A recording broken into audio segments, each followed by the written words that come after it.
Fit ratio आपको हमने दिया था 80%, टीएलबी का एक्सेस टाइम दिया था 20 नैनोसेकंड, मेमोरी का एक्सेस टाइम दिया था 100 नैनोसेकंड, है ना। फॉर्मूला क्या बताया था, एच टीएल प्लस टीएम, यानी टीएलबी का प्लस मेमोरी का, ये फॉर्मूला बताया था, प्लस 1 माइनस एच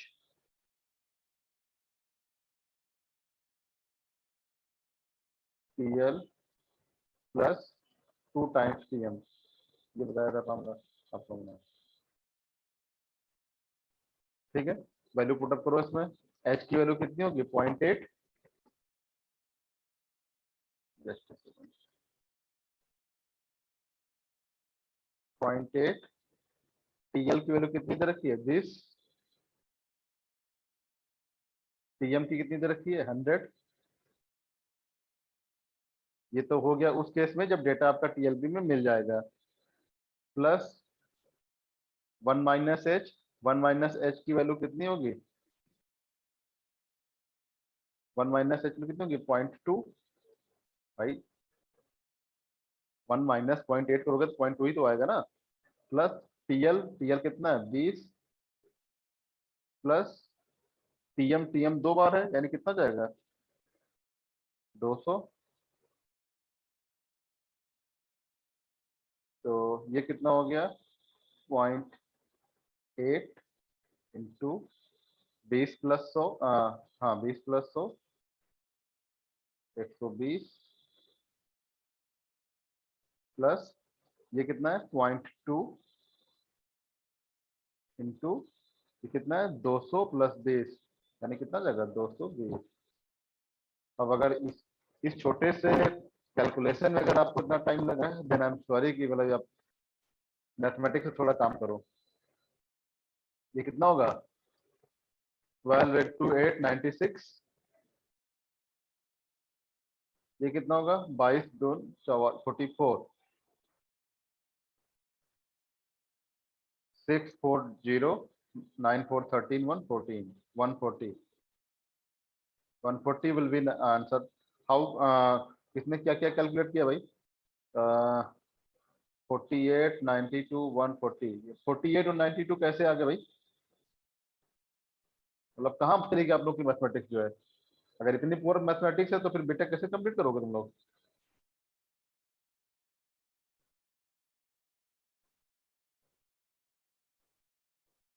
1 मिनट का क्वेश्चन था and you people have taken only more than 5 minutes to solve this question.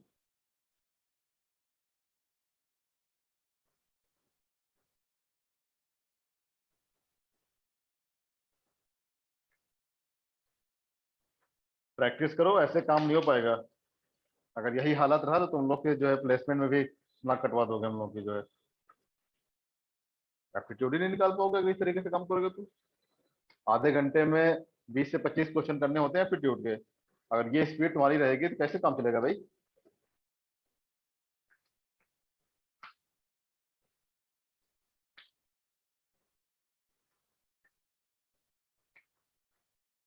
सिर्फ चैट बॉक्स में यस नो लिखने से काम नहीं होता है, थोड़ा समझ लो, समझो क्या कहना क्या चाह रहे हैं, थोड़ा प्रैक्टिस करो, स्पीड को इंक्रीज करो। आपको सब कुछ आता होगा लेकिन अगर आपके पास स्पीड नहीं है तो आप कुछ नहीं कर पाओगे। Speed is also an important factor.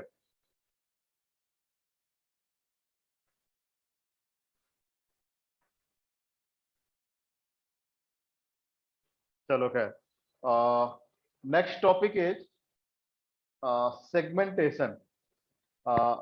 सी, अगर आपको याद होगा in the very first lecture we have discussed about the contiguous and non contiguous.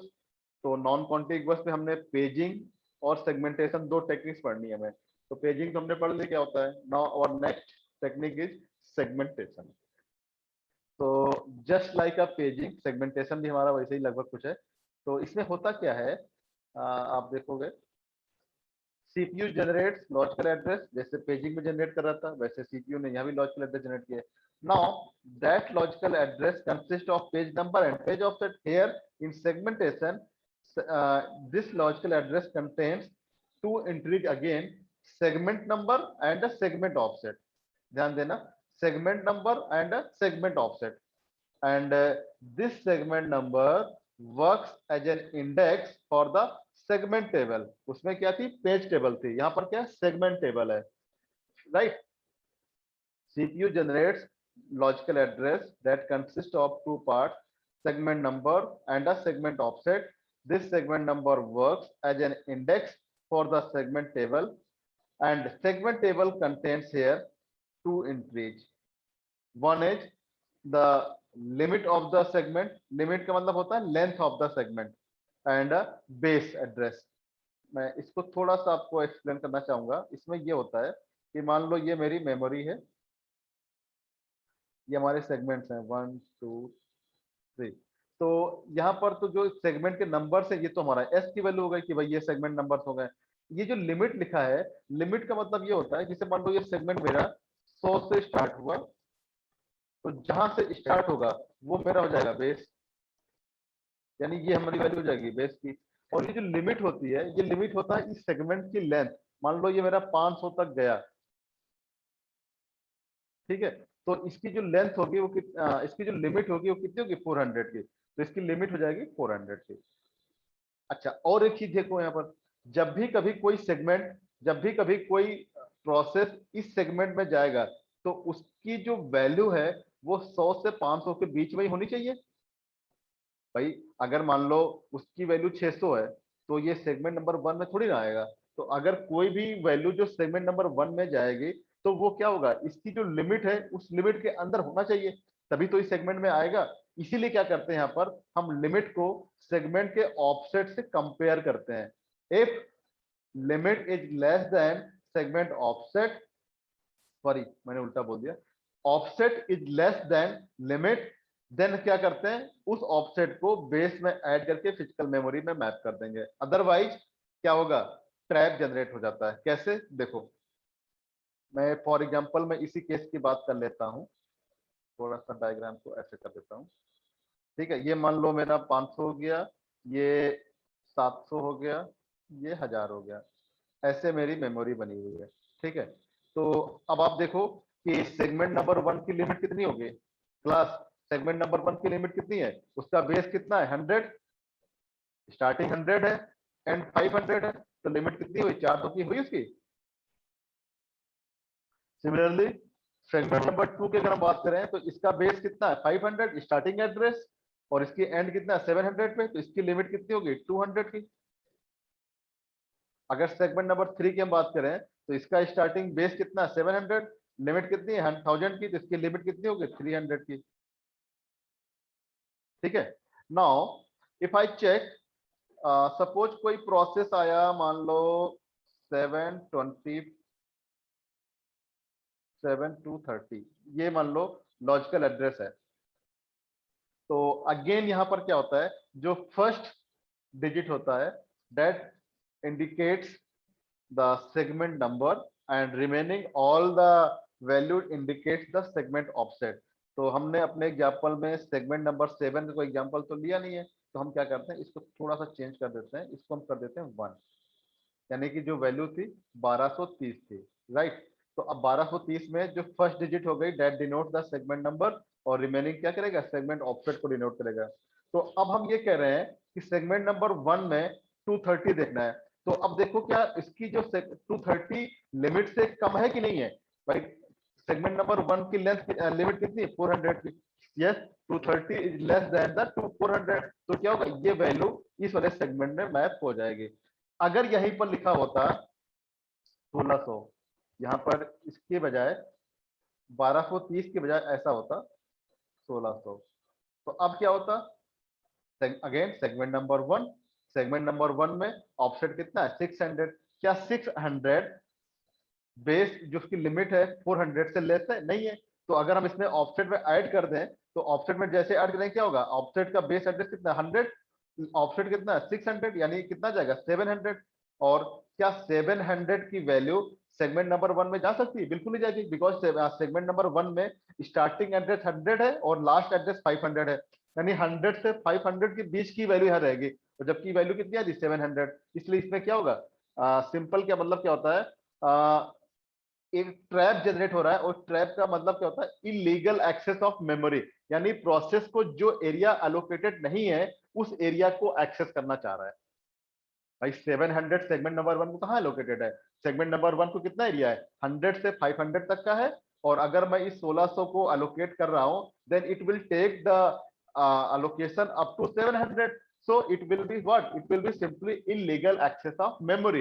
So in that case, a trap will be generated, right? So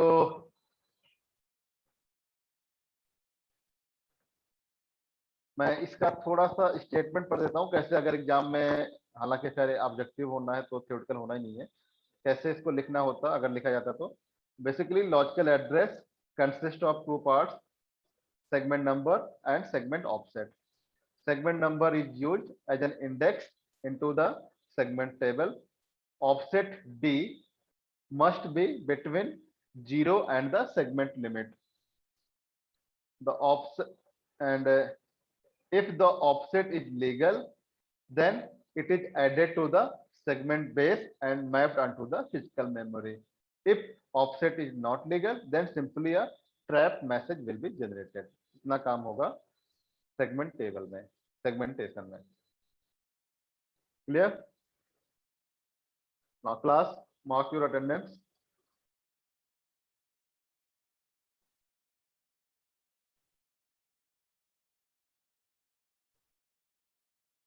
attendance वाला word आप लोगों को तुरंत सुनाई पड़ जाता है, मतलब इसके अलावा कुछ भी कहो नहीं सुनाई पड़ता, लेकिन अटेंडेंस के लिए जैसे ही बोलो आपको तुरंत सुनाई पड़ जाता है कि अटेंडेंस मार्क करनी है। चलिए ठीक है। नेक्स्ट क्लास में, कल तो आई थिंक कॉलेज ऑफ रहेगा, जो भी आपकी नेक्स्ट क्लास होगी हम उसमें क्या करेंगे, सेगमेंटेशन का एक न्यूमेरिकल कराएंगे। देन उसके बाद हम वर्चुअल मेमोरी में आएंगे जहां पर हम पेज रिप्लेसमेंट एल्गोरिथम की बात करेंगे। अभी हमने टीएलबी में जो पेज रिप्लेसमेंट की बात कही थी, हम उसको वर्चुअल मेमोरी में डिस्कस करेंगे कैसे पेजेस को रिप्लेस किया जाता है, right? So that's all for today's class. Next class में हम लोग डिस्कस करेंगे आगे की चीजें। Okay, thank you class.